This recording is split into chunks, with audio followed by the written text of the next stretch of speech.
we are at the end of the book of Numbers. But Numbers, or Bemidbar, I started really liking it 3 years ago. And I went back and looked at the teachings. That's when I started creating a bunch of maps.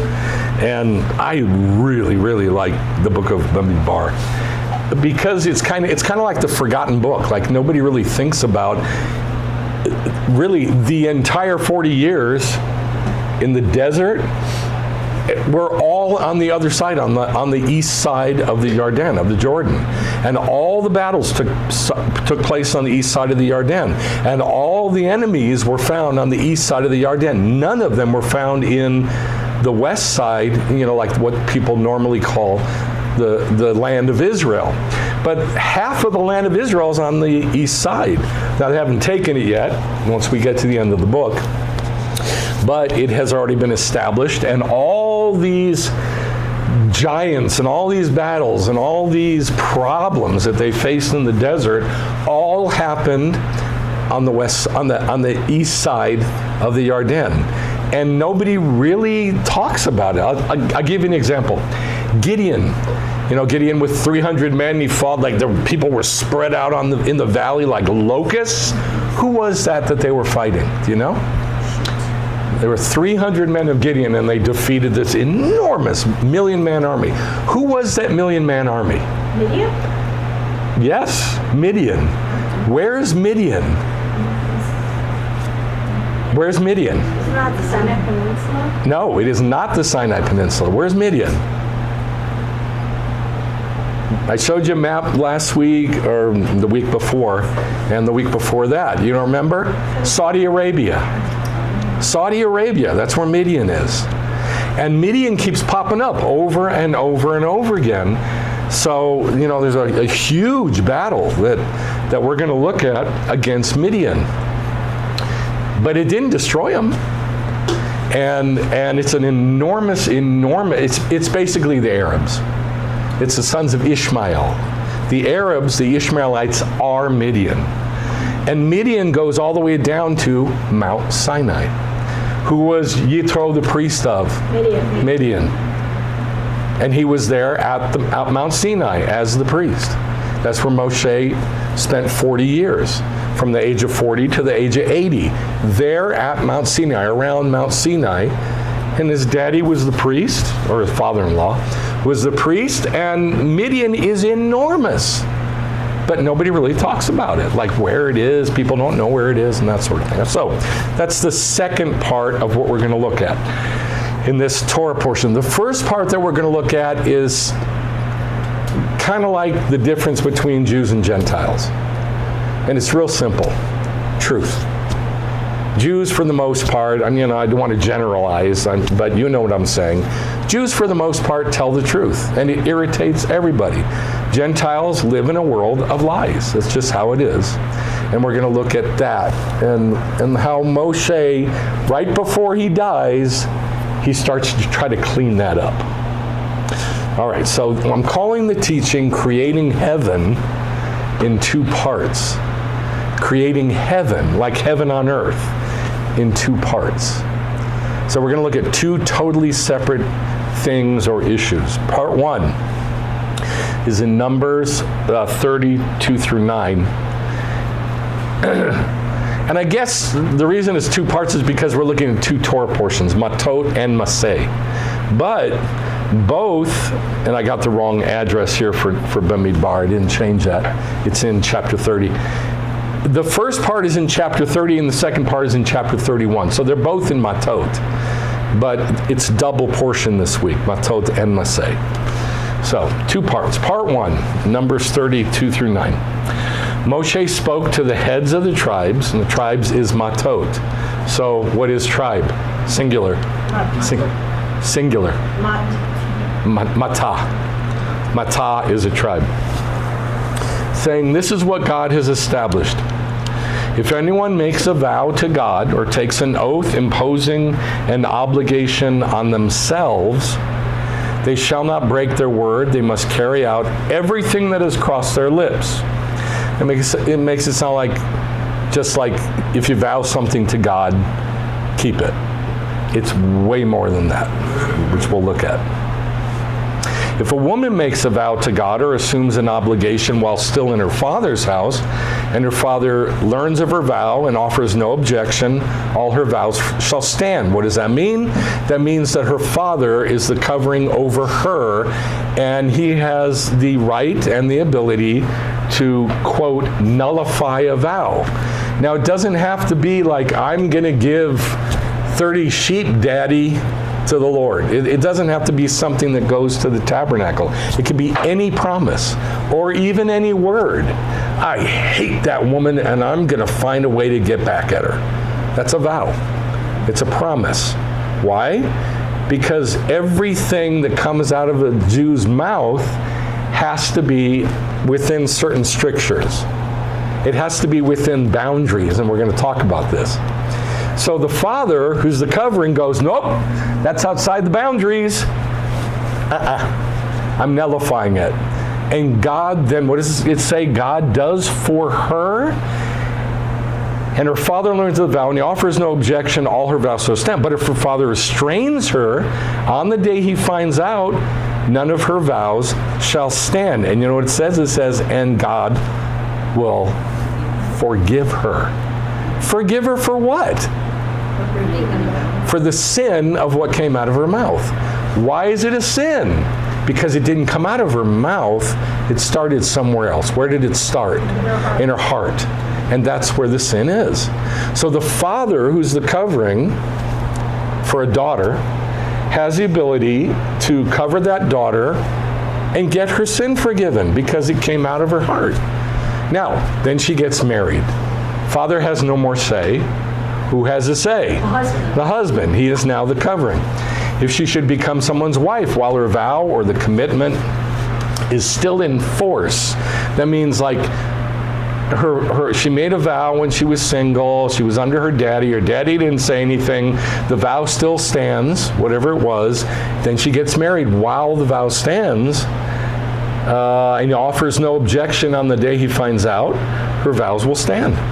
But if her husband restrains her on the day that he learns of it, and he annuls her vow or commitment to which she bound herself, and God will forgive her. So how did she bind herself? By making the vow, by making the promise, by stating out of her mouth words. Okay, now listen, don't do yourself a favor and go on Google and look for images of vows, promises, and stuff like that. Because this is the kind of stuff you're going to find. The oath of the Horatai. That's a Greek historical event that happened where all these guys made a vow to defend some Greek city, and they put their swords up and they vowed by their swords to draw blood or something like that. So, you know, pinky promise. This is what Christians have reduced vows to. This is from a Christian website, and there's a lot of them that have a picture of a pinky promise when they're talking about vows and promises. I don't even know what that is. I mean, I wasn't raised with that. I don't know what that is. But do you think that has some force or effect to remove sins? Do you think that will produce a sin? Like, I promise you, let's make a pinky promise. I promise I'll whatever. Do you think that holds? Do you think, like, if you go before the bench, before God, and he looks at that, do you think that vow will hold? I think if you read it from your heart. Yeah. Okay. Do you think that vow, a pinky promise, is something your dad hears about it, and you're single, that your dad would nullify that or let it stand? Okay. Then you get married. Do you think your husband, if he hears of it, will nullify it or let it stand? It's that strong. It's that important. Now you said, yes, if it comes out of the heart. Yeah. But look what it's been reduced to. You're right. If it comes out of the heart, it is a sin that needs to be either established as not a sin or shown to be a sin and forgiven. But look what it's been reduced to. this tiny little motion. Do though. Act. Kids do. Yes, but again, I got this off of Christian sites, and there's a bunch of them that have this on it. And it's speaking to adults. Yeah, but adults, I've never seen adults do pinky promise. It's usually an adult to a child. Okay. Pinky promise. But don't miss my point. Why is it being shown on a Christian site to adults? Because this to them is an image of a promise. It's just an identifiable immature promise. This is not good. Look at this one. You know what that is? It's a video game. Yes. Yes, it's a video game, and these God men make oaths before the gods to do thus and such. Very much like this, from the Hellenistic world. And then everybody's familiar with making an oath. Why do we do that? Put your hand in the Bible and raise your right hand and say, I swear to whatever, and then lie. And then lie through your teeth. And yet, you got to do this to, testify in a court case. You got to do this to take any kind of office, any kind of public office, from as far down as a commissioner on a court in a city to the President of the United States, all the way up. And what do? Put your hand on the Bible and raise your right hand and swear. It's crazy. But this is a sin if it's not upheld. And here's why. I mean, let me say this. In this culture, I taught school for 17 years, and I heard this every day. I swear to God. Yeah. I swear to God. But think about why kids do that. And then you say, hey, did you do that? No, I didn't. Did you? No, I swear I didn't. Ask. And they always turn to somebody else. Ask him. He'll back me up. Ask him. It's true. Ask anybody. Or, I promise. I promise. Now, on the Shabbat Shalom, by the way, I'm done with the Shabbat Shalom series. I finally finished.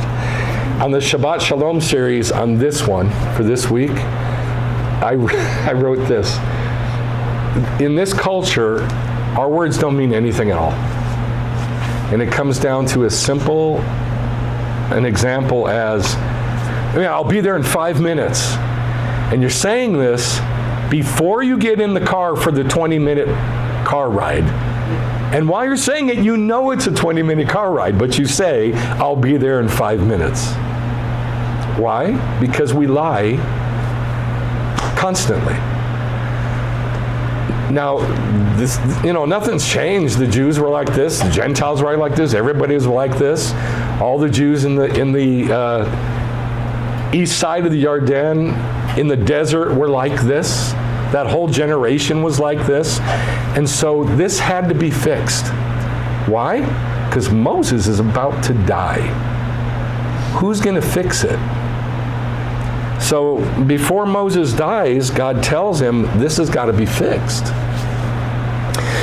So 30 verse 3. If anyone makes a vow to God, if anyone makes a vow to God, who are they making the vow to? Okay, this is the key. People go, oh, okay, it's a religious thing. I vow to give 30 sheep. I make a vow of abstinence. It's got to be a religious thing. No, it does not, and I'm going to show you why I say that. Or takes an oath imposing an obligation on themselves, they shall not break their word. Now, the rabbis looking at this go like this. Well, okay, that's good. I'll tell you how to fix that. It's hard, but we can fix that. Then they look at the second part. That is harder, but we can fix that. I'll tell you how to fix it. And then they go to the third one and go, I'll tell you what, this is even better. This is a much, much simpler answer. And that's what this is. This is from Rabbi Moshe Alshech, and he's drawing from all the past sages, and he puts them all together, and this is what he says. He sums up the passage this way, and Moshe spoke to the heads of the tribes, the sages and leaders. Who's he talking to? Yeah, he's not talking to all of Israel. He's only talking to the heads of the Mattot, the Rashi Mattot.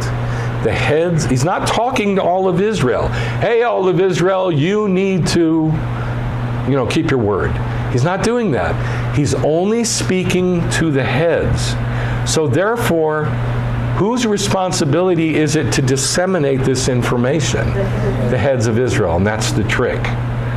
He's speaking to the heads so the heads can educate all of Israel.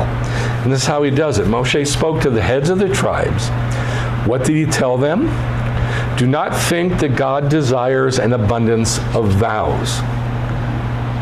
That's not what God's after. He's not like, everybody go make vows.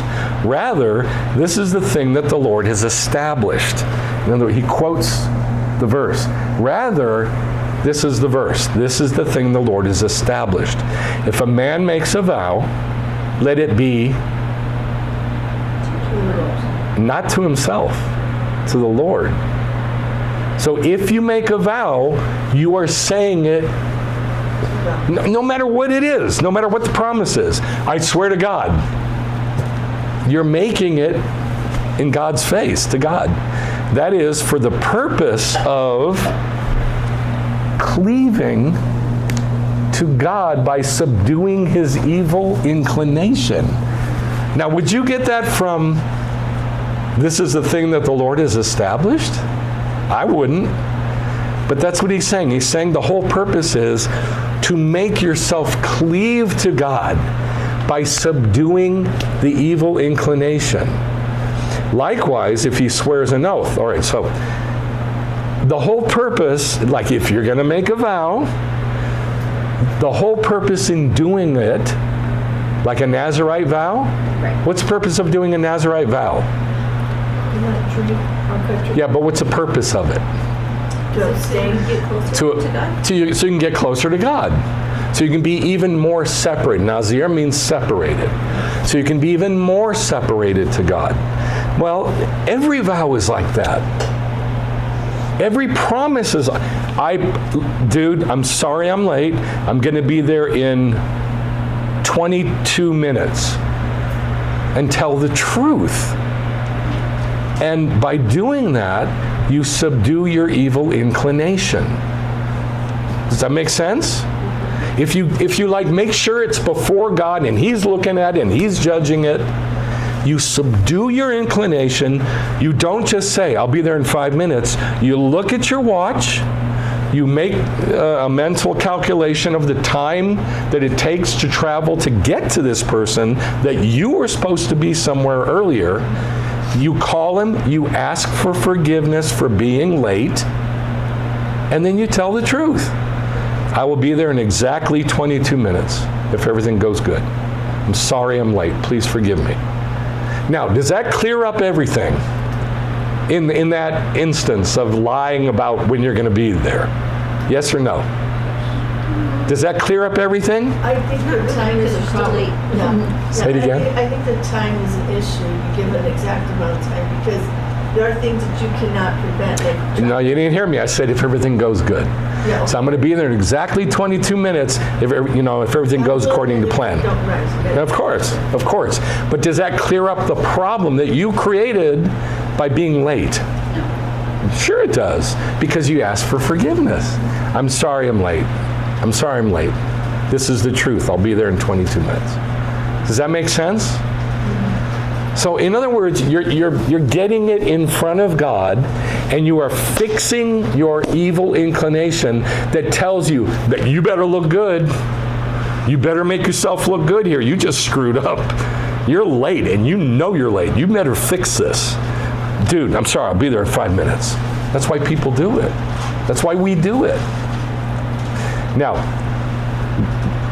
that's step one. That's not so hard, but it's kind of hard. So you subdue your evil inclination. Likewise, if he swears an oath, now this is a little deeper. Let it be to bind a bond upon himself. That is now look at this. To prohibit for himself something that's already forbidden to him. That's what an oath is. It's not, I'm going to not drink wine. That's not prohibited to you. You can drink wine. That's not a vow. But a, quote, vow of abstinence, I'm not going to go have sex, that might be a vow. That might be a good vow, because that is prohibited to you. Does that make sense? Yes or no? Yes. You got to say something, yes or no? Yes. Okay.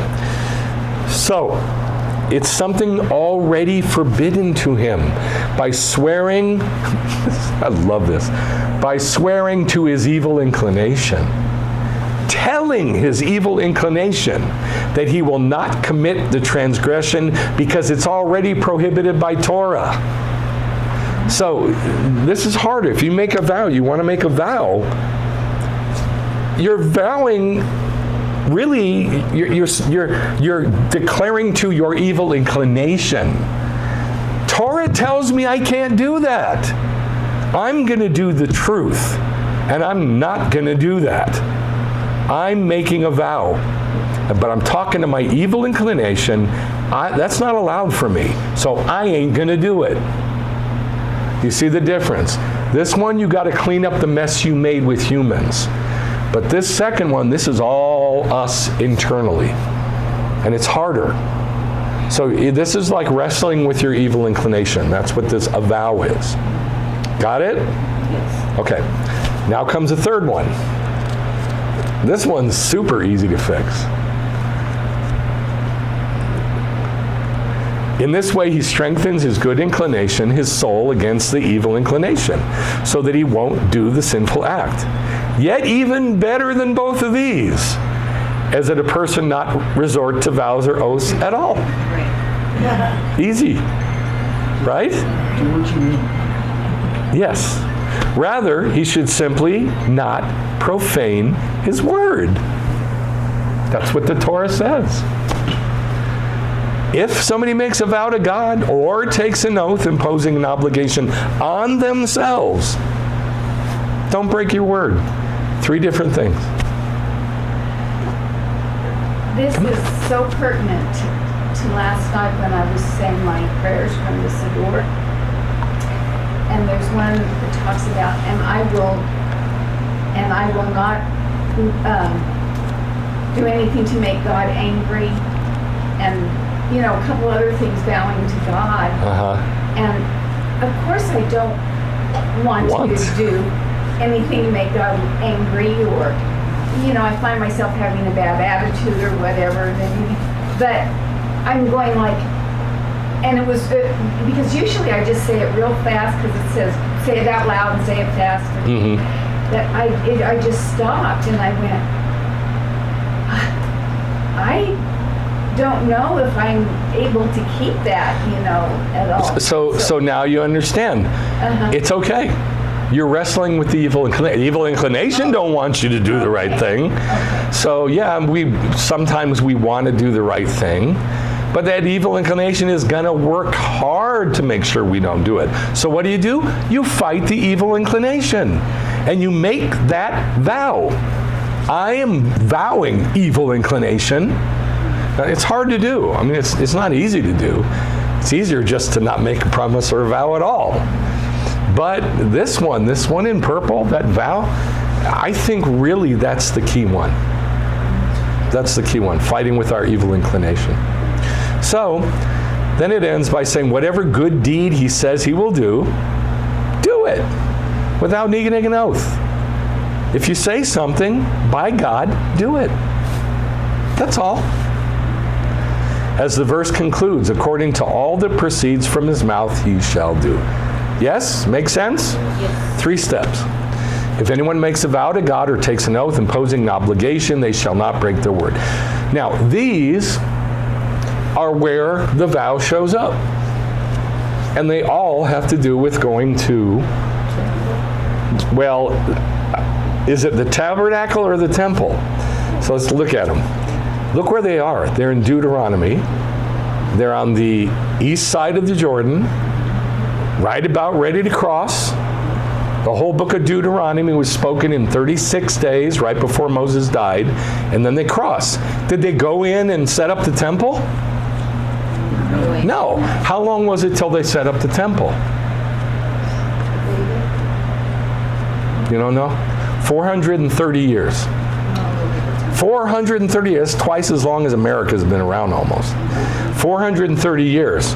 But look where it is. It's in Deuteronomy, before they even cross into Israel. That's when God tells them about it. You shall bring there being where God sets his name, which is the temple. Your burnt offerings, your sacrifice. Okay, do we eat the burnt offerings? Part of the burnt offerings? Say it loud, yes or no? No. Nope. Your sacrifices, do we eat part of the sacrifices? Yes. Your tithes, do you eat part of your tithes? No. Yes. Yes. The terumot, do you eat part of the terumot? No. Anything terumot belongs only to the priests. That's okay. This is how we learn. Your vows, your nedarim, do you eat part of your nedarim? Your vows? Yes. Your freely given offerings, called nedivot, do you eat part of that? Yes. And the firstborn of your herd and flock, do you eat part of that? Yes. There's a lot of eating here, isn't there? Yeah. Okay, and remember, this is in the temple. Deuteronomy 12:11 now. Then it shall come about, look, same chapter. It shall come about that the place in which the Lord your God will choose for his name to dwell, that was Jerusalem. They're not going to get there for 400 years. There you shall bring everything that I set up for you, your burnt offerings and sacrifices, tithes, terumot, all your choice nedarim, your vows, which you will vow to the Lord. So, I mean, a vow became something that you're bringing to God. But it started from the mouth, making promises to God and to yourself. Deuteronomy 12, same chapter, verse 17. You're not allowed to eat within your gates the tithe. So where can you eat them? At the temple. So do you eat part of the tithe? Yes. Yes. You are not allowed to eat within your gates the tithe of your grain, new wine, or oil, or the firstborn of your herd or flock, or any of your nedarim which you vow, or your voluntary offerings, or the contribution of the hand. Where are you supposed to eat it? In the place God puts his name, Jerusalem, in the temple. So we do eat part of the tithe. Same chapter, verse 26. Only your holy things which you may have, and your nedarim. What's nedarim? Vows. You shall take and go to the place which the Lord chooses. Pretty clear. That's kind of weird that in one chapter there'd be 4 verses saying over and over and over again to bring your nedarim to the temple. And there's more.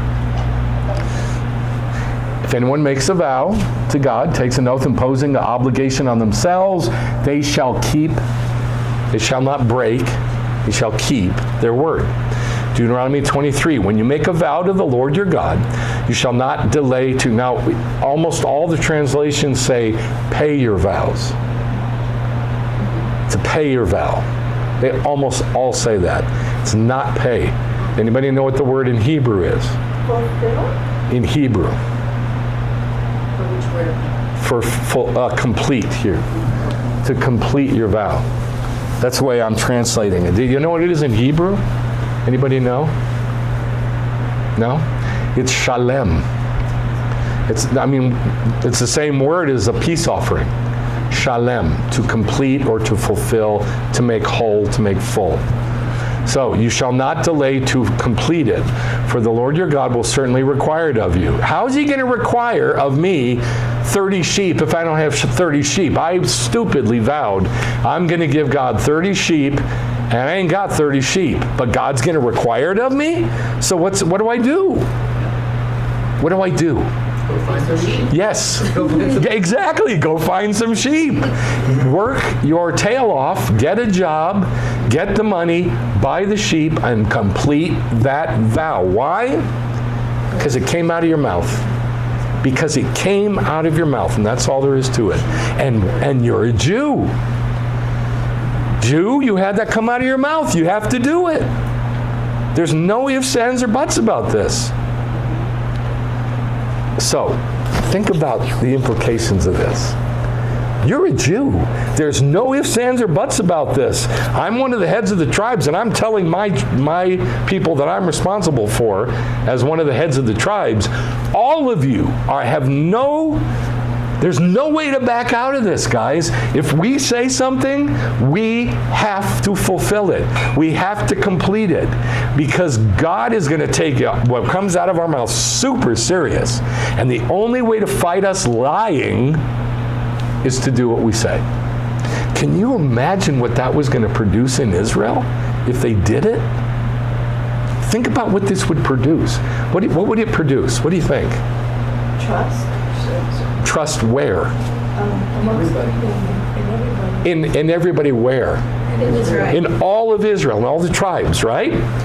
What about outside the tribes? Would it affect anybody outside? Yes. Heck no. No, and that's the whole point.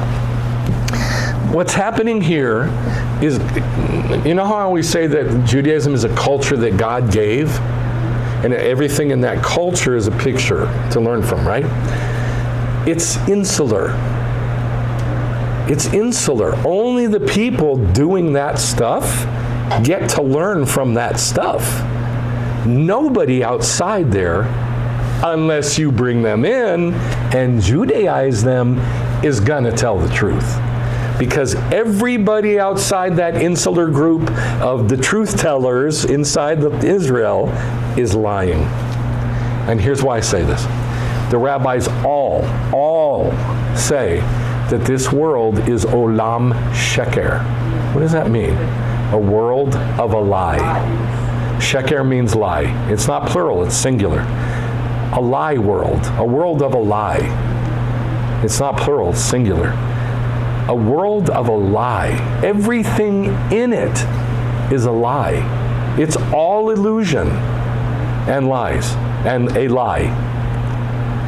But God is trying to create olam haba, which is the world to come, which is olam emet, a world of truth. And so God's whole purpose here is to try to build a culture of truth. This is insane because we love to lie. And to try to take one people, big loudmouth people, do whatever they want, however they want, with whoever they want, and do it openly and loudly and say, now every single thing you do, tell the truth. Every single thing you say, do it. And don't ever break your word. Oh, that's impossible. But it sort of worked. Because how did I start this whole teaching? I know I'm generalizing, but the truth is Jews tell the truth. And Gentiles lie. And I know that's a generalization. But God works really hard to make that a possibility.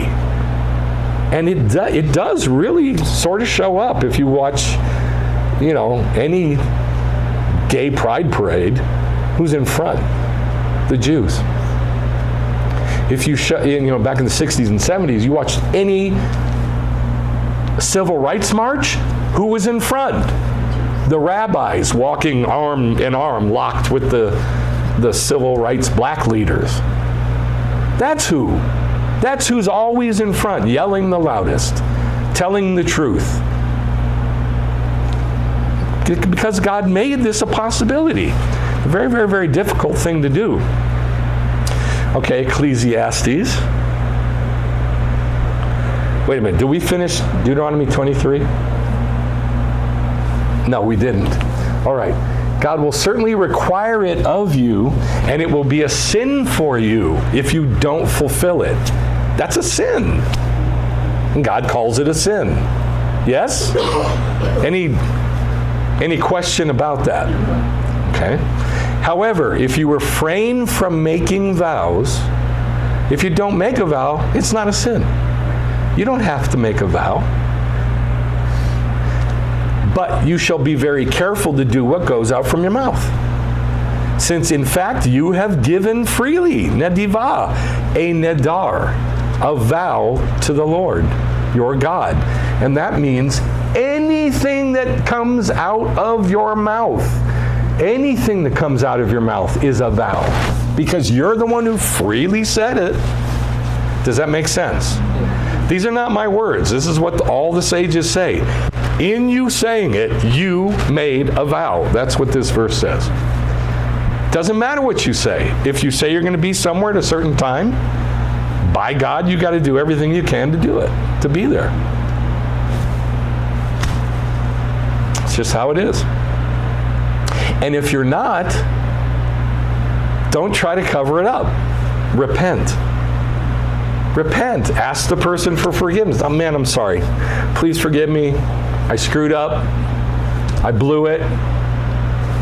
I blew it. And just take it, own it, and maybe they'll forgive you. Maybe. You hope. But whether they do or not, if you are sincere, God will forgive you. Since in fact you have given freely a nadar to the Lord your God, whatever you have promised. Now, Ecclesiastes 5, when you vow a nadar to God, don't be late in completing or fulfilling, shalem, it, for there's no delight in, what does he call a person who doesn't fulfill his vow? Fool. That makes us a fool if we don't do what we say. In any level, if we don't do what we say, we're a fool. What you vow, fulfill, shalem it. It's better that you not vow. There it is again. It's better to not vow than vow and not shalem it. So how many times have we seen the better thing is to not vow? How many times have we seen it in Scripture? 3? Here's another one, Matthew 5. Again, now these words have been butchered. They've been all twisted up from coming from the Greek. But I think you'll be able to recognize from Torah what he's saying. Again, you've heard that the fathers were told, you shall not make false vows. Is that true? Does the Torah say don't make false vows? Absolutely not. That's a twisting of the words. What it says is, don't make a vow and not do it. Right? Yes or no? Okay. That's what it should read. The fathers were told you shall not make a vow and not do. But you shall fulfill, shalem, your vows to the Lord. But I'm telling you, don't do a vow at all. Either by heaven, because that's the throne of God, you can't control that. Or by the earth, that's his footstool, you can't control that. Or by Jerusalem, that's his city, the city of the great king, you can't control that. Nor shall you take an oath by your head, because you can't make a single hair black or white. In other words, we have no control over anything. So, better thing is to don't make a vow, but make sure your statement is yes, yes, or no, no. Anything beyond this is of evil. In other words, you're going to get yourself in trouble. Now, what is he saying when he says, say yes, yes, and no, no? What's he saying? Fulfill your vows. That's what he's saying. They shall not break their word. That's what he's saying. If you say yes, do yes. If you say no, do no. That's what he's saying. Don't be wishy-washy and say maybe. Well, I like the way I said it better. That's not too bad, but I like this. If you say yes, do yes.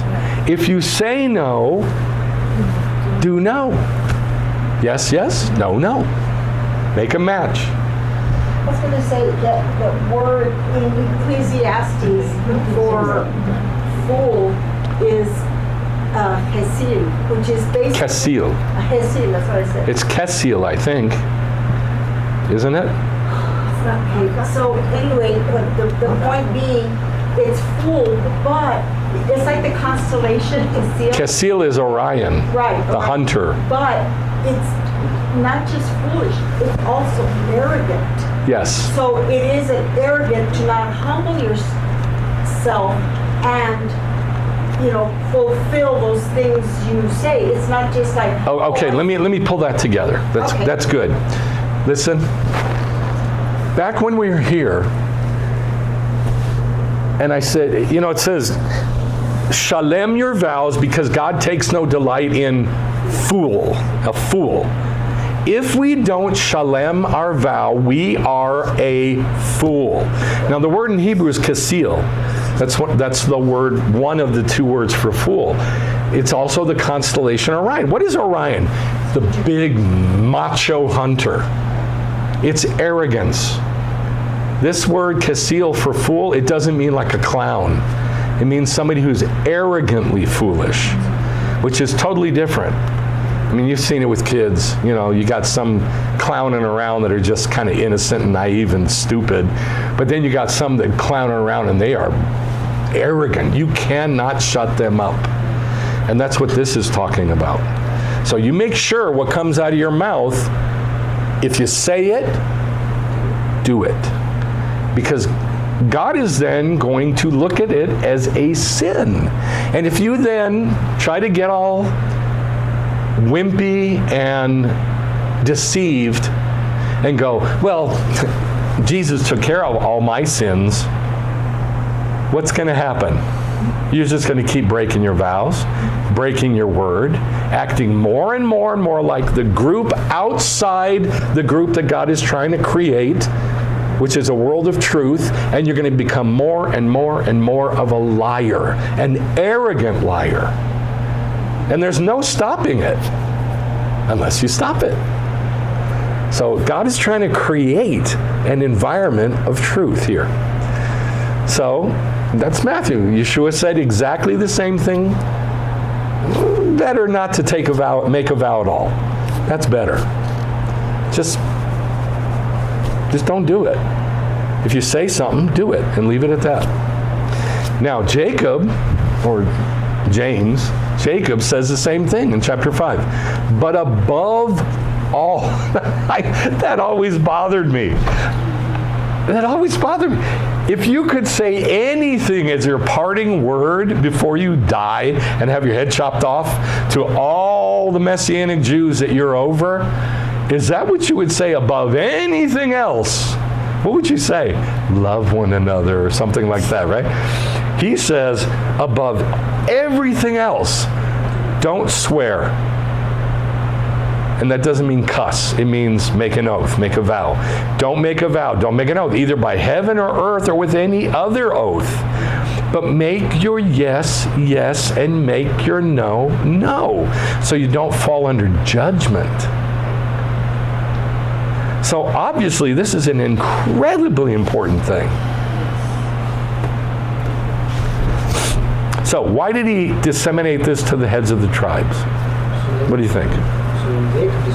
So they could disseminate it to all of Israel, right? And that's the whole point of this thing. That's why it's called Mattot. That's why the Torah portion is called Mattot. It's not named, it could have been named Nedarim, vows. Oh, wait a minute. There's another Torah portion named Nedarim. It could have been called Shavuot, oaths. Wait a minute. There's another Torah portion called Shavuot. So it's called tribes. That's what's important here, the tribes. The heads of the tribes.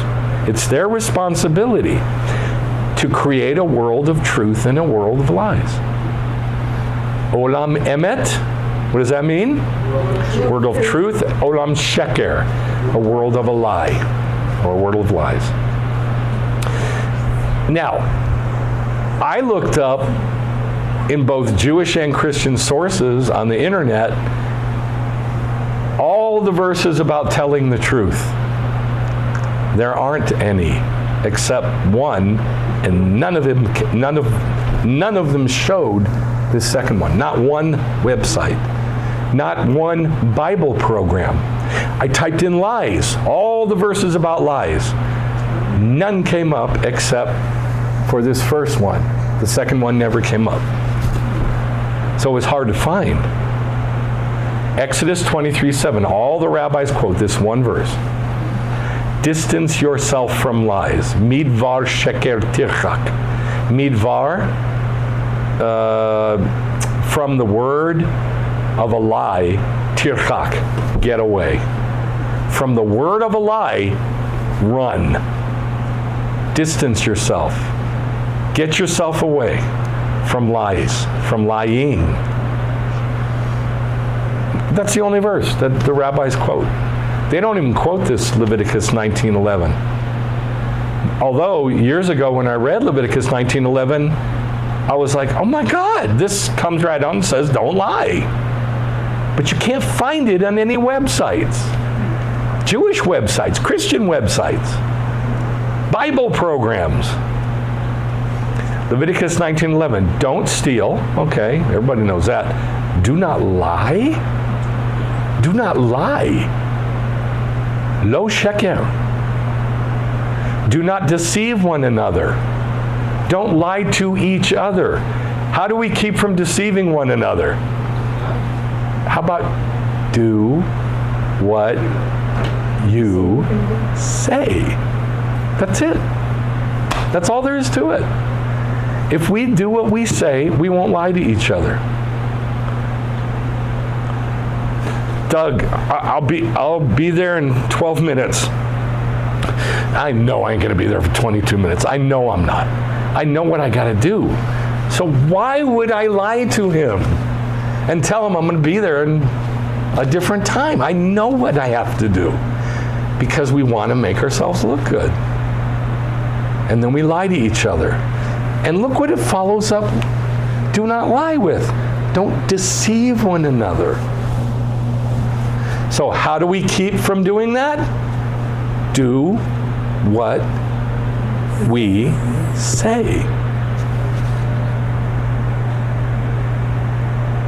All right, here's 3 things that were said about lying. Just about lying. The verse speaks of stealing money, as it says, and you shall not swear falsely by my name. This is Leviticus 19:11. Implying that if you steal, now watch this, it tells us that if you steal, you'll eventually deny it. And if you deny it, you'll eventually swear falsely. Who did this 3 times? Peter. Why didn't he just tell the truth? Yeah, I was with him. So what? He was scared. He was scared. Yeah. And he eventually end up swearing falsely. Since one does not take an oath regarding denial of land or slaves, right? Does that make sense? You don't go to a court case to deny.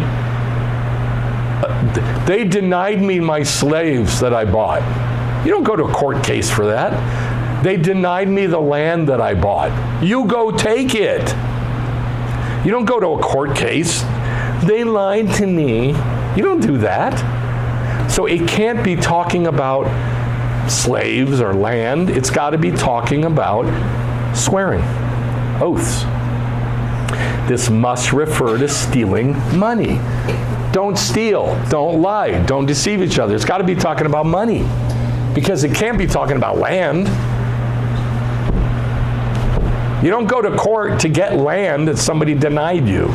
You take that land. You don't go to court to, they kept my slaves. There's no such thing. They're my indentured servants that are serving me for 6 years. Yeah, we all know. How do we know? Because they went publicly to the court and put an earring in his ear, and he made a declaration publicly in front of everybody. I'm serving that dude for 6 years. And in the 7th, I'm going to go free.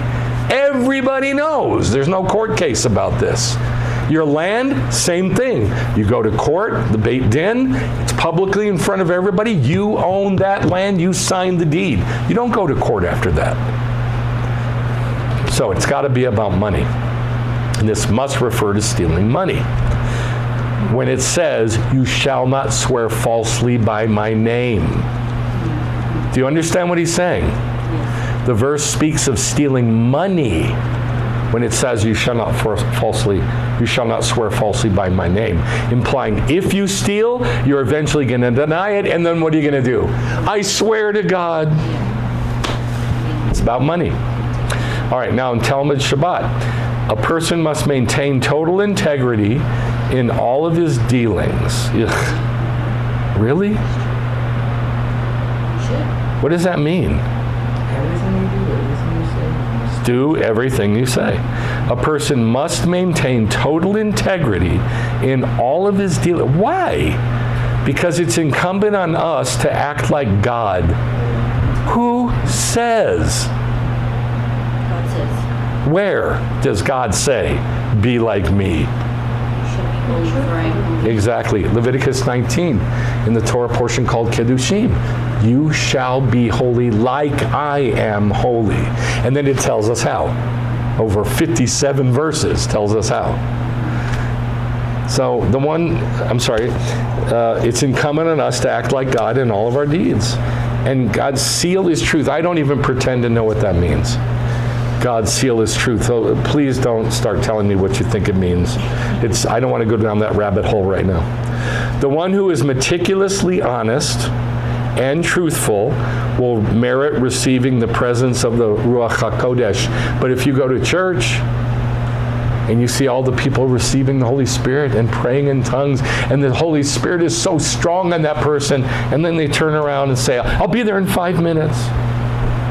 1,000 times a day it happens. I don't buy it. I don't buy it. I just don't. It's a lie. We live in a world of a lie. Zohar Vayakahel. Wait, can I say something? Yes. Pertaining to total integrity in your dealing, I remember my dad used to get so upset when he would have to go remodel a house, and he'd go to that house, and the houses are supposed to be so well built, and he'd start tearing into the wall, and he would get so mad because it was bad material, or the wood wasn't placed 18 inches apart. Bad construction. Bad construction, and he was like, and they get away with this. They get away with it and they get paid. It's under the wall, under the plaster. And nobody can see it. Back there. Yep. Yeah. Yep. That house is a house of lies. That's what it is. All right, Zohar Vayakahel. We do not trust in men. We don't rely on agents. Now this, in the back, I'd say before 1930, in synagogues, they would say this in many synagogues, the Sephardic synagogues, as they open the Torah, the Ark, and they can see the Torah scrolls, and they would say this: we don't trust in men, we don't rely on angels, but upon the God of heaven, who is the God of Emet, whose Torah is Emet, whose prophets are prophets of Emet, and who abounds in deeds of goodness and Emet. Isn't that cool? And they would say this when they'd open the Ark. In other words, we live in a world of truth. The rest of the world does not. It's a world of a lie. So, last thing. The word Emet, the first letter is the first letter of the alphabet. The middle letter is the middle letter of the alphabet. And the tet is the last letter of the alphabet. So the whole alphabet is all truth. That's why the Torah is written in Hebrew. It's just a world of truth. From beginning to middle to end, it's all truth. Isn't that beautiful? In 1990, I saw this movie, and we didn't have the ability back then to freeze frame and listen to it again. So it was a VHS or something. You had to push a button and go back, push another button to stop, push a button to go forward. And I think I did that like 3 or 4 times because I was like, did I hear what I just heard? It's a movie called The Freshman with Marlon Brando and Matthew Broderick, and he plays exactly the same character as Vito Corleone in The Godfather. Only he's funny and he's real nice, but you can't tell if he's telling the truth. Through the whole movie, he'll say something, and poor Matthew Broderick is a naive freshman in college. He can't tell if this guy is telling the truth. So he goes up and down and up and down. Is he telling the truth? He's like, and at the very end of the movie, he finally says, please tell me the truth. Tell me the truth. And he says, everything I say by nature is a promise. And when he said that, I'm like, oh my God. Oh my God. I'm going to put that on my tombstone. And then I lied 10 seconds later. And I'm like, I love those words. Everything I say by nature is a promise. Can you imagine if we lived our lives like that? If we say it, do it. And we will be acting like God. We'll be God in the midst of this disgusting world of lie. We'll be a world of truth. All right, that's part 1. I should probably stop here, but this is only part 1. All right, so still haven't created all of heaven, created half of heaven by creating a world of truth. Now comes the second part. I'm just going to read through this. Numbers 31. The Lord spoke to Moshe saying, take vengeance. God says, don't you ever take vengeance because it belongs to me and only me. Where is that? Yes. Which book is that in? Zechariah? Which? Is it Zechariah? It's in Leviticus. It's in Leviticus. Don't you ever take vengeance because it belongs only to me. So this word, vengeance, nakah, only God can do vengeance. However, somebody did do vengeance. We just read about him last week in the Torah portion. Pinchas. Yes. He did vengeance, and he was blessed for it. Well, now God tells Moshe to do vengeance on the Midianites. For the sons of Israel, afterward you will be gathered to your people. So Moshe spoke to the people, saying, arm men from among you for the war, so that they may go against Midian to execute the Lord's vengeance on Midian. Why? Because vengeance belongs only to God, not to human beings. And they killed every male. They killed the kings of Midian along with those killed, Evi, Rechem, Tsur, Hur, and Reva, the 5 kings of Midian. So they also killed Bilam, the son of Beor, with the sword. And the sons of Israel took captive the women of Midian and their little ones. And they where did these women of Midian come from? And their little ones, and they plundered all their cattle, flocks, property. Then they burned all their cities and all their encampments and all the plunder and all the spoils, both of people and of all the livestock. And they brought the captives and the spoils and the plunder to Moses. Who are they bringing to Moses? The women and children. The Midianite women that had tempted the men. Yeah. They escaped. These Midianite women had escaped, and they went back to the camp of Midian. And now God says, now go kill all the Midianites, you dummies. And so they went in, they slaughtered all the men, but they kept the women alive, the very ones that tempted the men. And he says it here. And Moses goes crazy on him. He says to Eleazar the priest and to the congregation of Bnei Israel outside the camp, to the camp of the plains of Moab. Moses met them outside the camp, but Moses was angry with the officers of the army and the commanders of thousands, the commanders of hundreds who had come from the service in the war. And Moses said, have you spared all these women? Look, they're the ones that caused the sons of Israel through the counsel of Bilam to be unfaithful to the Lord in the matter of Peor. So the plague killed 24,000. And these you're going to bring to me? We weren't going to have a big, 24,000 weddings. No, let's bless this union. 84,000. Well, I don't know how many thousands, but they brought them back. And they're like insane. All right, this is where it happened. Everything on the east side. So right now, they're way up here at the top of what used to be Moabite. See how it's lighter green, the color? See how this is darker green? Can you see it? Okay. That darker green is Moab. God said you're not allowed to touch that land. But this land here used to be Moabite. That I'm giving to Reuben. And they're right here at the top of it. Well, I got a bigger picture later where you can see that that's the the valley of Peor, where all of this happened. Look where Midian is. 280 miles south is Mount Sinai. Midian comes all the way down here. This is all Midianite. That's a huge, powerful, monstrous Ishmaeli Arabic peoples. And I guess they came up here, and this is where they did all this, because Bilam told them to. So my question is, where did Bilam tell them to? Up north or down south? He went to Midian. Say it again. Oh, never mind.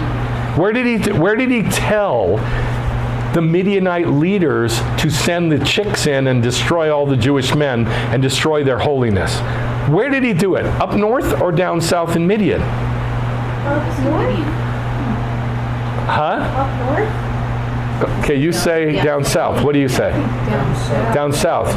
South, what do you say? Well, I know, but just take a guess. Like right now, what do you think? Probably south. South, what do you say? I think south. South, what do you say? I said north. North? I said north. North, okay. I said south. So I'll show you where they did it. And you don't find out till you get to the book of Joshua. All right. It's a long way. So I'm thinking they went all the way back down south to Midian to have war, and then they pulled all these women back up again. All right, so here's a bigger picture. You can see it. This is where they are. This is where everything's happening. Heshbon, Medeba, Beit Peor, the house of Peor. That's where all this horrible nastiness happened. The plains of Moab. But it ain't Moab anymore. Used to be Moab. There's the lighter green. It's not Moab anymore because the Amorites came in and took it.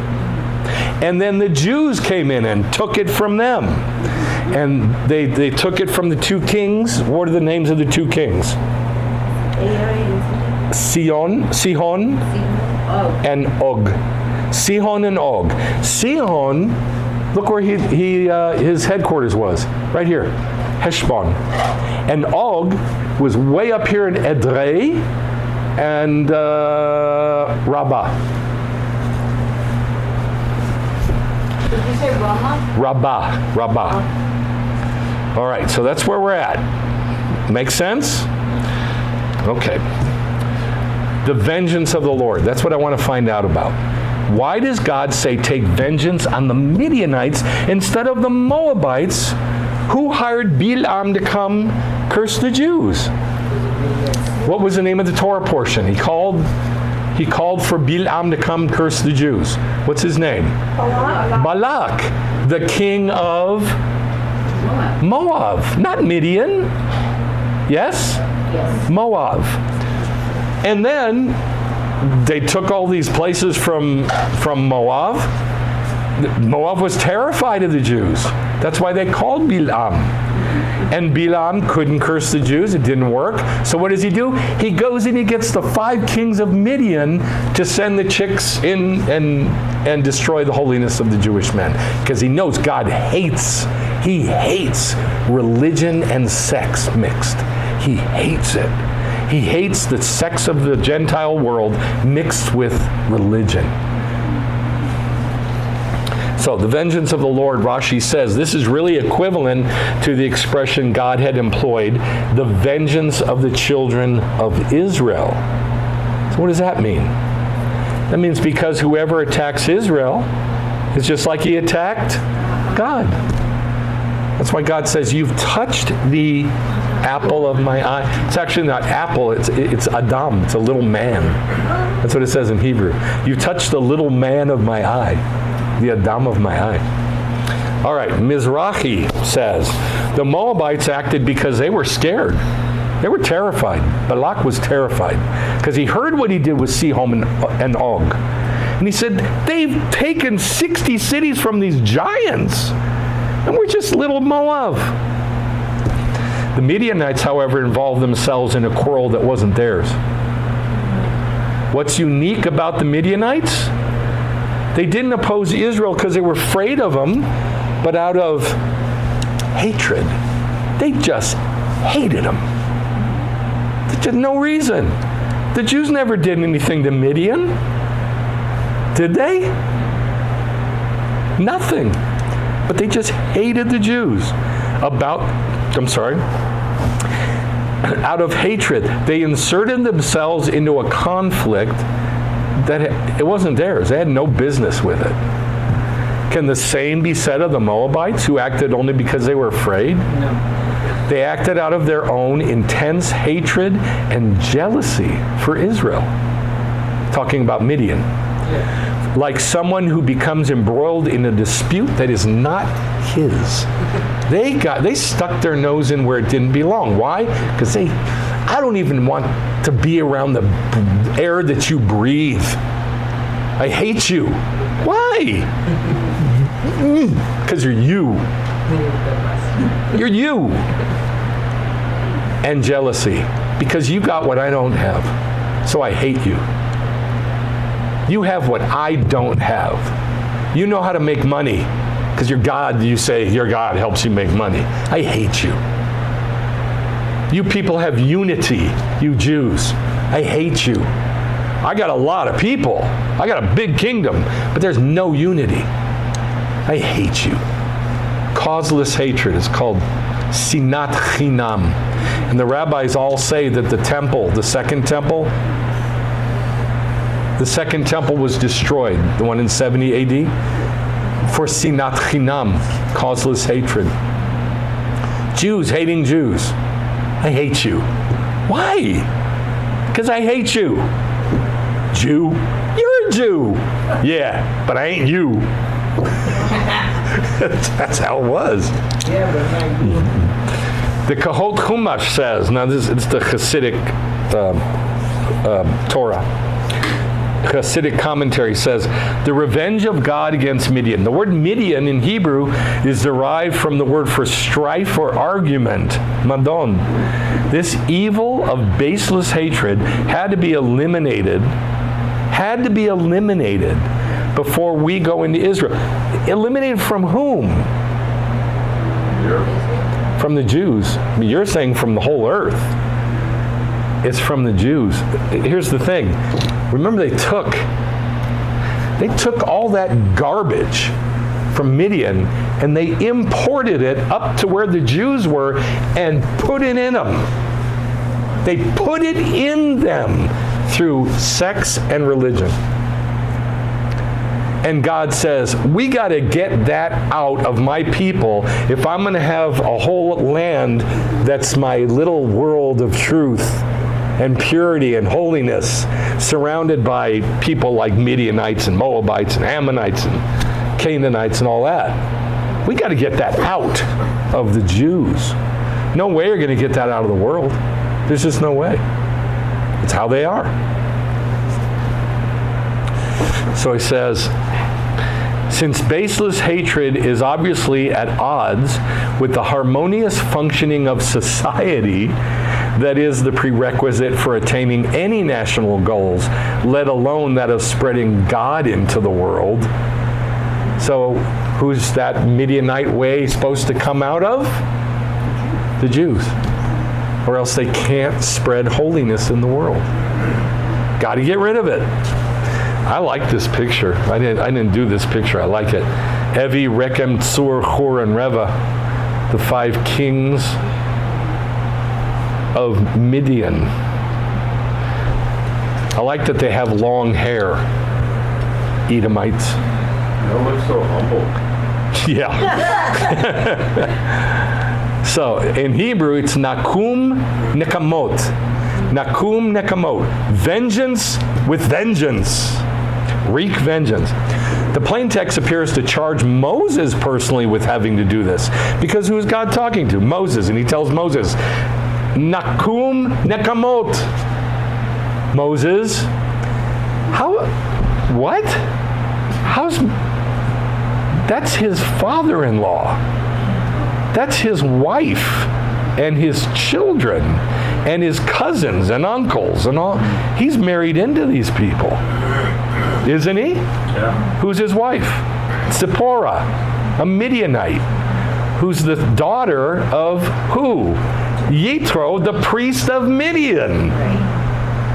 Although Yitro converted to Judaism.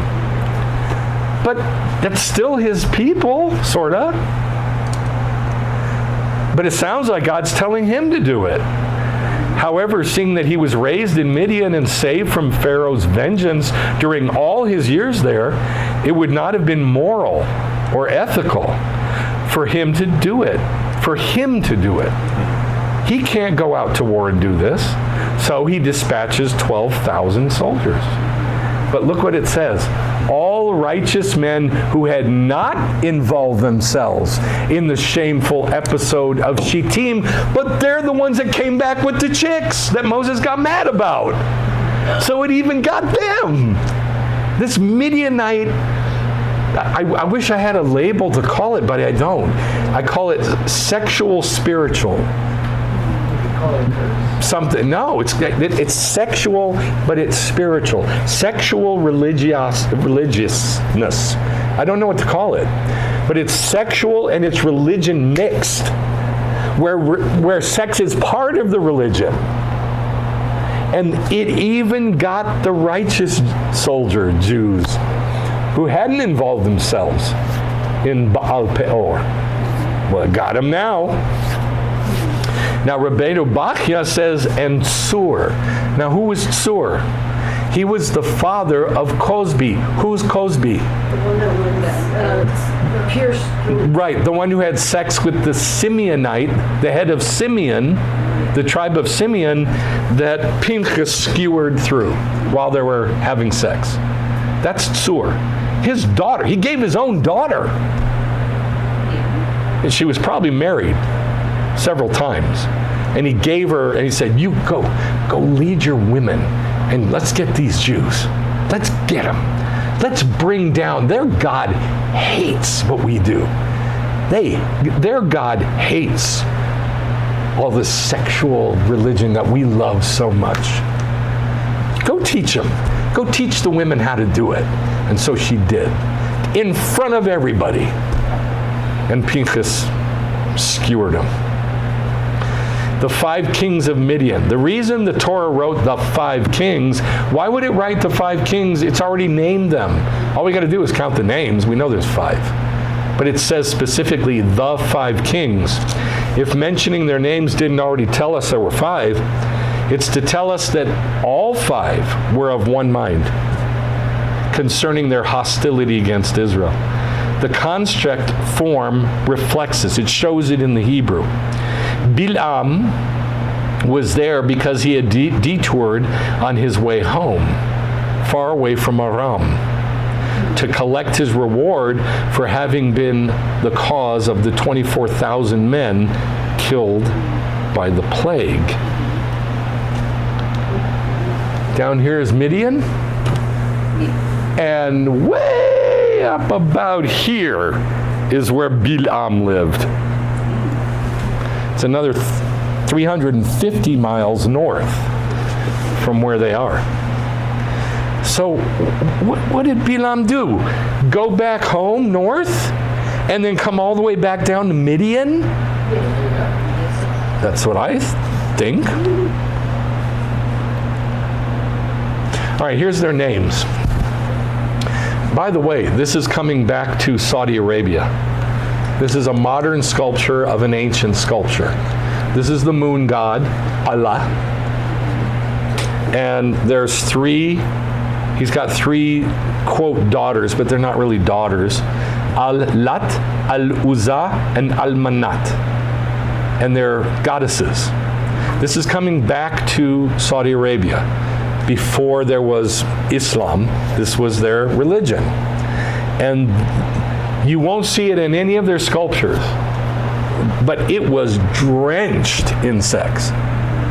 But sexual religion, like the religion has to be part of the sex, or else it's not valid, it's no good. But you won't see it in any of their artwork because their art was horrible. It's just like a cube with 2 eyes, and that was that was their idol. They were horrible artists. So Evi, the first one, straight up sex. Means it comes from ava, which means to desire, to crave, to incline, to covet, to wait longingly, to wish, to sigh, to want, to be greedy, to lust after. Straight up, gimme, desire, I want, lust. And it's related to look at the similarity in oi and Eva. Ava, Eva. They're almost exactly the same. Oi and Evi. They're written the same. Different vowels, that's all. Wow. Evi and oi.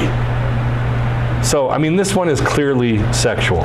Now, the next 3 are not so clearly sexual. Rechem means a flower garden or variegated stripes or bands of color. I don't really see something sexual there. But it says fabricate. It's like a lie.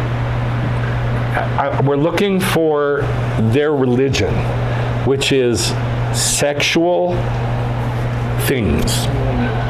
That's all I'm looking for. I don't want to get too deep with this because it's 5 different rabbit holes we could go down, and I just don't want to do it right now. Flower garden, I don't see anything sexual there. Then rock, sur, ma'o, sur, yeshuati, same word, sur, means a rock, but it means a rock as a compressed mass, like an obsidian stone.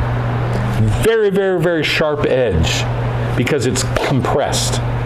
What kind of stones are those? We call them sedimentary? No. There's 3 kinds of stone. I don't remember. Igneous, thank you. Igneous are compressed stones. Igneous. Anyway, it's a sharp rock, like compressed, a sharp edge, but it means strong or strength. Nothing sexual there so much. Then hur has 2 meanings, white or white linen, and a hole, as that of a viper, used of an abominable subterranean prison in the prophets, and I would say that's a little sexual. And it also is shame. It also has to do with shame. You didn't see that? I would say that has to do with sexual a little bit, but that's another story. And then Reva, this is definitely sexual. Reva, like Arba, it's the same word. Reva and Arba, which means 4. Reva means 4 or square or a 4th part. Comes from Rava, which is a primitive root from the idea of sprawling on all 4s sexually. Straight up. Rava. Now, Arba, which means 4, is also a word for sex. To be on all 4s. All right, and here's their goddesses they used to have. Al-Uzza, Al-Lat, and Manat. And all 3 of them are dripping with sexuality. And now look at the bottom. A jinn. You ever heard genie? I dream of genie? It's a really bad pronunciation of an Arabic word. Jinn and jinnah. A jinnah is female and a jinn is male. So it should be, I dream of jinnah. I dream of jinnah. And a jinn is a spirit. connected with trees and rocks and earth and Mother Earth and stuff like that. But look what it says. Jinn were connected to the physical world, wild places, earthly desires. Folklore includes tales of romantic and sexual encounters between humans and jinn. Here's what I'm saying. This is a perfect description of American Christianity, because it's a perfect description of European Christianity, because it's a perfect description of Edom and Rome and Roman Christianity melding together religion and sex. So that now, when I'm at work, Christians, call themselves Christians, have absolutely zero problem about saying, oh yeah, I had this girl last night. Where'd you get her? Where'd you find her? At church. They're the best ones. And they tell each other about their escapades, and they make sure that they put the religion part into it. When I was growing up, we were ashamed to do that. Not anymore. Not anymore. We're going to get back to that. So he says, take vengeance on the Midianites for the sons of Israel, Evi, Rechem, Tsur, Hor, and Reva, the 5 kings of Midian, and Bil'am ben Beor. Now, Bil'am ben Beor is mentioned 3 times in the New Testament. And we are told it is a demon. It is a demon. Now in Judaism, this is called unclean spirits, but it's got a bigger name. Do you know what the bigger title of demons is? Say it again? No, that's a very small title. Most Jews don't even know that word. Shadim. Say it again? No, in Hebrew. In Judaism, not in Christianity. Huh? No. You don't know? A vessel. A vessel. A vessel. What's a vessel in Hebrew? Thank you. Klipa. A klipa. When God created everything, He created everything unified. It got blown to shreds. It got shattered. And all the vessels, the containers of God's light, were shattered. And those vessels, a lot of them, are demons. They're demons. Now, klipot, you're so used to hearing unclean spirits and demons, you've never even been taught the basics of demons. The basics is klipot. Jews just call them klipot. Vessels, containers. And some of them are horrible. They're evil, very, very evil, like Bil'am is a klipa that's very, very powerful. Some of them are sort of benign. They're not that bad. They're sort of neutral. They're not really demons. They're just not good energies. And some are good. Some are actually good. Like when we eat, when we ate the fruit, the fig, we said, Baruch atah Adonai Eloheinu melech haolam borei peri what? Ha'etz, who brings forth the fruit from the tree. And in doing that, we release the energy in that fig back to God. And we're restoring the unity of that vessel that we're eating. That's what we're supposed to be doing to bring God into our life, yes? That's why we do Judaism. We're restoring everything. So the fig is a vessel. It's not bad. But some of them are evil vessels. Klipot. Bil'am is one of the worst. But you know what's just as bad? Midian. Midian is just as bad as Bil'am. Although they're never mentioned in the New Testament, but Bil'am is. So when we say Bil'am, we're actually saying Midian, because they were one. They conspired together to do this. Do you understand what I'm saying? Okay, that's the basics. Now in Joshua 13, I want you to look at this map first. This was when they took all the land from, who were the two kings? The giants? Sihon and Og. Sihon and Og. All right? See these purple arrows? Those were the battles that the Jews fought, Sihon and Og, and took all these lands going all the way up here. Way up there. Joshua 13:21 through 22. The land of Reuben, in what used to be Ammonite and North Moabite land. He's like laying out the boundaries of Reuben's territory in Joshua. And all the kingdom of Sihon, king of the Amorites, who reigned in Heshbon. Where's Heshbon? Right here where they're about to cross into Israel proper. Right down here. Okay? Sihon, who reigned in Heshbon, whom Moses struck with the leaders of Midian, Evi, Rechem, Zor, Hor, and Reva. The leaders of Sihon. The leaders of Sihon. It doesn't say Midian, does it? But here it calls them the leaders of Sihon who lived in the land. So I'm going to ask that question I asked earlier. When all this war broke out, when God said, go take vengeance on Midian, did it take place way down in Midian, or did it take place up here in the land where Sihon was? Up. I was wrong. I told you it was south 2 weeks ago. I was wrong. I was wrong.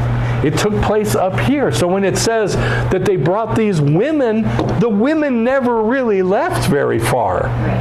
They just kind of went over outside, maybe a few miles away. And God says, all right, go get them.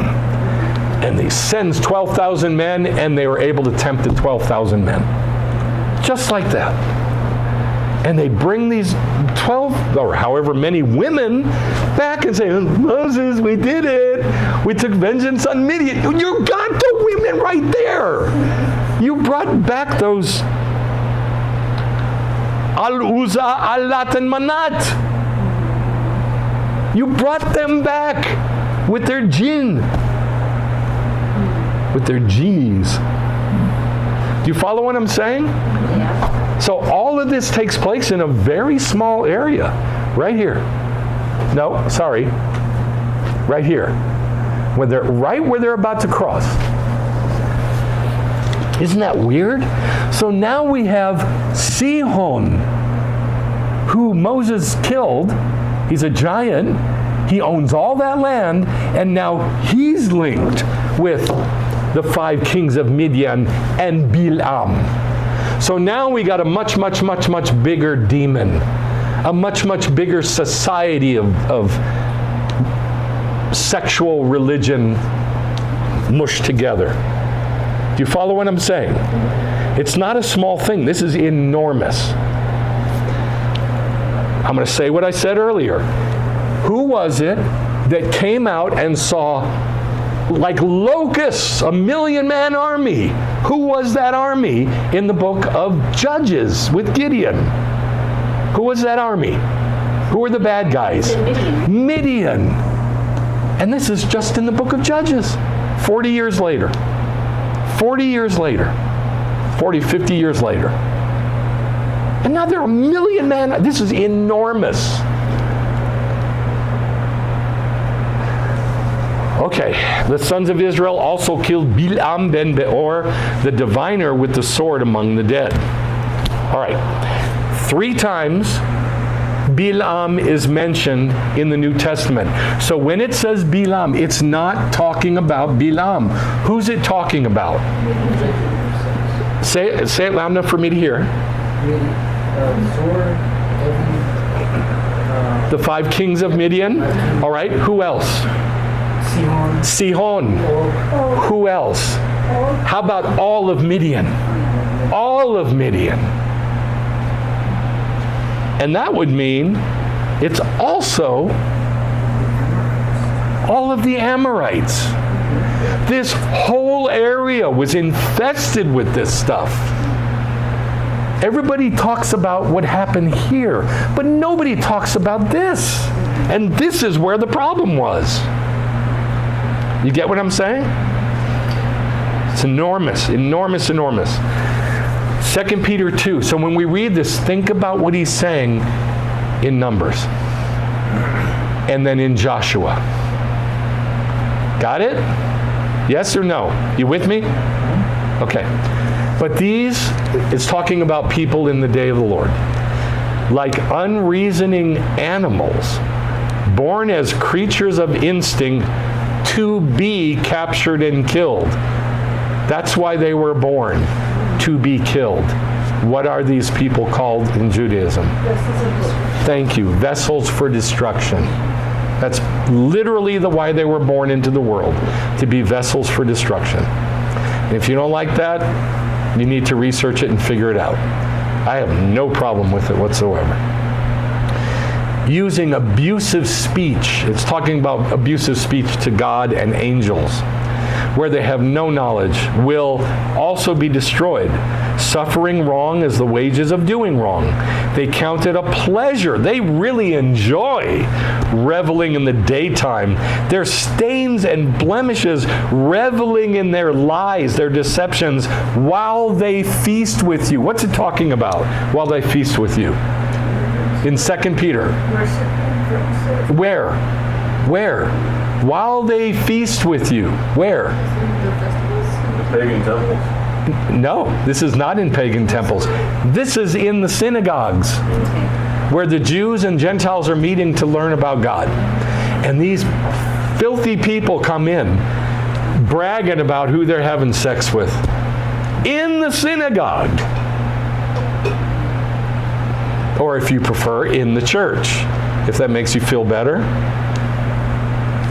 That's where they're doing this. Their stains and blemishes, reveling in their deception, reveling in their lies as they feast with you, having eyes full of, there it is. Adultery isn't just having sex with another woman or another man while you're married.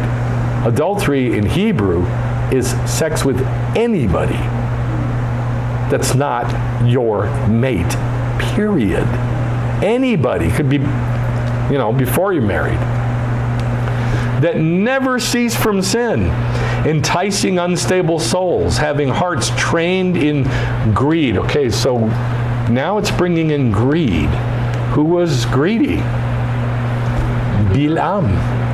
That's why he did what he did. Accursed children, abandoning the right way, they've gone astray, having followed the derech of Bilam ben Beor, who loved the money, the riches of unrighteousness. But then he also meant greed. Remember? Okay. Now, Judah, the book of Judah, it's only one chapter, verses 10 through 12, look at all the things that he says. It's exactly like what Peter says. But these people disparage all the things that they don't understand. It's exactly what he said. They rail against God and against angels without knowledge. They don't know what they're talking about. And all the things that they know by instinct, like unreasoning animals. He too calls them like animals. They're animals. They're just animals. By these things they're destroyed. Woe to them. Oh, really? Woe. Oi. Evi. Remember, Evi is written exactly like oi. So now we got Evi being dragged into the mix. For they've gone the way of Cain. That's another story. And for pay they have given themselves up to the error of Bilam. They're hidden reefs in your love feasts. What are love feasts?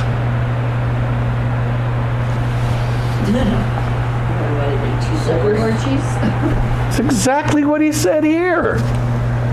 Where is it? Where they feast with you. That's the same thing. What is he talking about? Oneg. We call it oneg. Shabbat. Now, it's eating on Shabbat together. It used to be a big feast that lasted all day. It was, you know what it's called? The Supper of the Lord. That's what it used to be called that. And it went all day long. There was 3 seudot, feasts. And they're coming in with you all Shabbat, hanging out with you. And they're animals. They're just animals. This is very disparaging of people. Too bad. They're the ones who are hidden reefs in your love feast. What's a reef? A hidden reef. What does that mean? What's wrong with a hidden reef? Yes, it'll destroy a ship. You can't see it. And the ship just goes into it and the bottom is ripped to shreds. Why? Because you can't see it underneath, buddy. It's there with you. Who are hidden reefs in your love feast when they feast with you without fear. They're not afraid. Are you starting to get a picture of what's going on here? This is in the first century Messianic congregations, synagogues. Revelation 2. But I have a few things against you because you have some there in your congregation who hold the teaching of Bilam, who kept teaching Balak to put a stumbling block before the sons of Israel to eat things sacrificed to idols, religion, and to commit sexual immorality, sex. Sex and religion together. And that's it. That is the new religion. That's the new religion.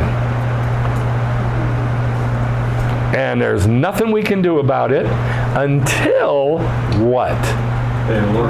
Okay, but specifically, what's it called that's going to happen to this sexual religio bond?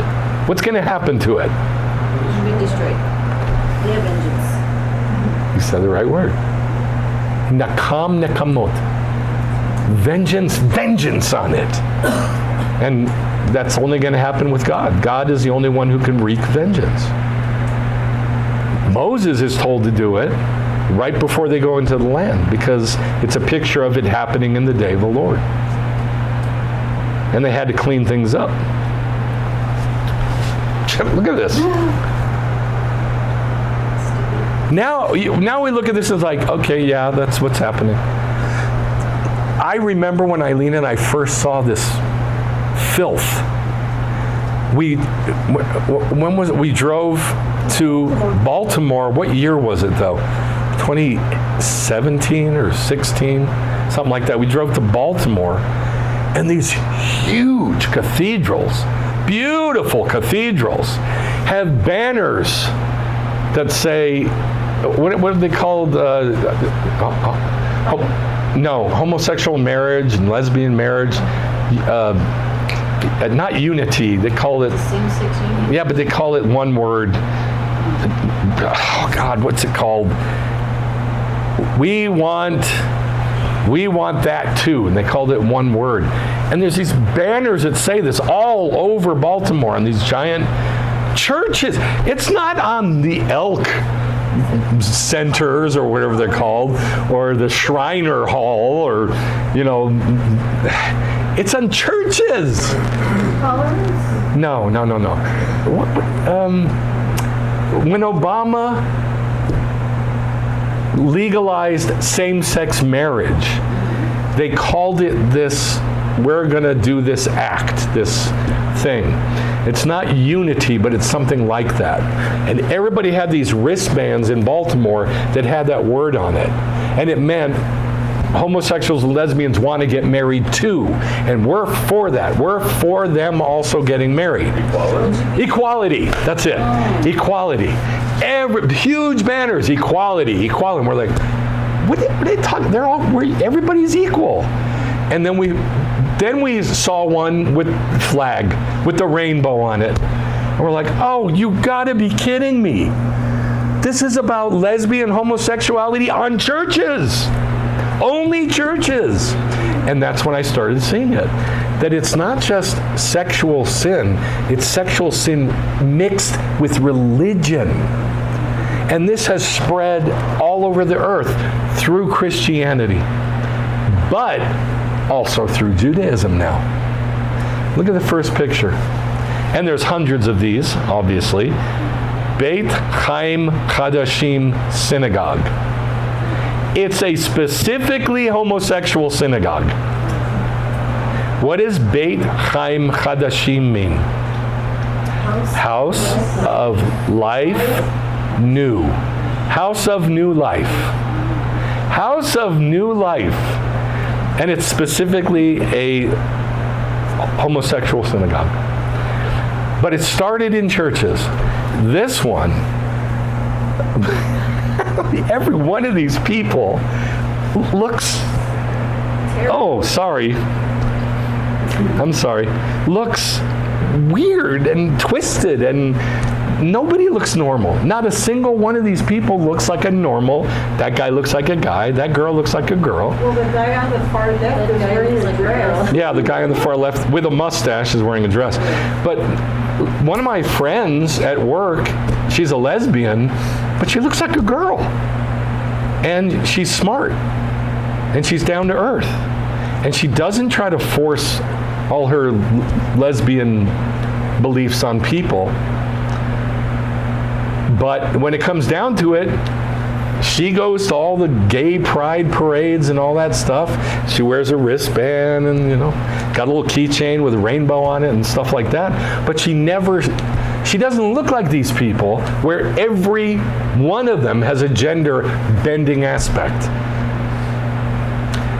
That's what I'm used to. But then I see this sort of thing and I'm like, man, this has been going on for 20, 30 years now, where it's started in the churches. And I don't know if you really hear what I'm saying, that the whole movement of homosexual, lesbian perversity is coming out of a religious setting, not just a political setting, a religious setting. This is my favorite because that is fantastically done. I mean, that is beautiful. They even got the doors open where you can see all the way to the back to the cross and the altar with the flag, with the rainbow flag and the rainbow flag in front and big giant flags in front. And everything is beautifully presented. And this is Glendale Methodist Church. And this is how it is now. This is how it is now. You know what this is? This is Midian. That's what this is. This is Midian. This is the mixing of adultery with religion. So, part 2, the whole part 2, is to get rid of the link between religion and sexual perversion. Numbers 31, take vengeance on Midian. Afterward, you're going to die. So what does that tell us? This is the last act of Moses. As soon as you do this, that's the signal that you're going to die. Do you understand what I'm saying? Next week, we go into Deuteronomy, and he's going to rebuke Israel for 36 days straight. To us, it's going to take a month or so. To them, it took 36. Oh, that is a month or so. No, it's going to take longer than that. It's going to take a couple months or so. To them, it was a month and a week. But he's still alive. And yet God said, go take vengeance on Midian, then you're going to die. Okay, so this is the last real act he does, is to get rid of this perversion. So this is what I wrote in the script for Shabbat Shalom. This is a picture of one of the last acts of God on the earth before the day of the Lord comes. God is going to take vengeance on this same lifestyle, outlook, or spirit. It is a sexual perversion and gender bending that is part and parcel of religion now. It didn't used to be like this in America, did it? No. It is now. And it's in every state, in every city, almost complete coverage. But this is Midian. So you're saying God will take vengeance on them before the day of the Lord? No. God is going to start taking vengeance on them right before the day of the Lord. Start. Because remember, they had to do the act. So, God said... So before the day of the Lord? No. No, it's just like God says about Elijah. How does he say it? Face of, Yes, look for the coming of Elijah when? the face of it. Lifnei Yom Adonai, in the face of. Right there, right like, I don't know how many days before, but right at it. Right at it. So there's got to be some work up to it, just like everything else. Between the day and the night. Say it again? In between the day At dusk. and dusk. Yeah, in between the day and the night. Yeah. Right when the day ends and the That's good. That's very good. Yeah, it takes a little while, that it doesn't, nobody hits the light switch. There's a little bit of transition. So that transition, God's going to begin to start making vengeance on this. Now, I don't know how that's going to happen. I don't even pretend to know. But I know that he's going to. So he's going to create heaven in two parts. How? By making a world of truth within a world of life, and by taking vengeance on the religio-sexual spirit. Religio-sexual. I don't even know if that's a thing. It is now. Right. It is written. Look how we're ending. Where did these people do all this? In the congregation in the first century. In the congregation. They eat with you without fear. These animals. They were in the synagogue. Therefore, it's my judgment that we don't cause trouble for those from among the Gentiles. And look what he tells the Gentiles to turn away from. Religio-sexual.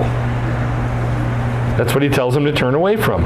Write them that they abstain from things contaminated by idols. What does that mean? Things contaminated by idols. Food and drink offered to the idols. Right. Which means they have to go do that at the idol place. Because the butcher shops were idol shops. They were connected from acts of sexual immorality. Pretty clear. From what has been strangled, that means not killing an animal properly, and from blood. Pretty simple. For from ancient generations, Moshe has those who preach him in every city, because he's read in the synagogue every month, every Shabbat. So he's saying, let's get the Gentiles away from this religio-sexual stuff and get them into the synagogue so they can learn Torah. Let's say this together. Chazak, chazak, vanit, chazek. That means strong, be strong. You'll be strengthened. Be strong, you'll be strengthened. And we say that at the end of every book of the Torah. Shabbat shalom.